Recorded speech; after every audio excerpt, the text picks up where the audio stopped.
யோவான் எழுதிய நற்செய்தி அதிகாரம் 15 இறை வசனங்கள் 26, 27 மற்றும் அதிகாரம் 16 இறை வசனங்கள் 1 முதல் 4 முடிய. தந்தையிடமிருந்து நான் உங்களுக்கு அனுப்பப் போகிற துணையாளர் வருவார். அவரே தந்தையிடமிருந்து வந்து உண்மையை வெளிப்படுத்தும் தூய ஆவியார். அவர் வரும்போது என்னை பற்றி சான்று பகர்வார். நீங்களும் சான்று பகர்வீர்கள், ஏனெனில் நீங்கள் தொடக்கம் முதல் என்னோடு இருந்து வருகிறீர்கள். நீங்கள் நம்பிக்கை இழந்து விடாதிருக்க இவற்றையெல்லாம் உங்களிடம் சொன்னேன். உங்களை தொழுகை கூடத்திலிருந்து விலக்கி வைப்பார்கள். உங்களை கொல்லுவோர் கடவுளுக்கு திருப்பணி செய்வதாக எண்ணும் காலமும் வருகிறது. தந்தையையும் என்னையும் அவர்கள் அறியாமல் இருப்பதால் தான் இவ்வாறு செய்வார்கள். இவை நிகழும் நேரம் வரும்போது நான் உங்களுக்கு இவை பற்றி முன்பே சொன்னதை நினைவுபடுத்திக் கொள்ளுங்கள். இதற்காகவே இவற்றை உங்களிடம் கூறினேன்.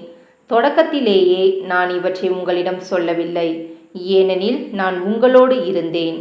இது கிறிஸ்துவின் நற்செய்தி. கிறிஸ்துவே உமக்கு புகழ்.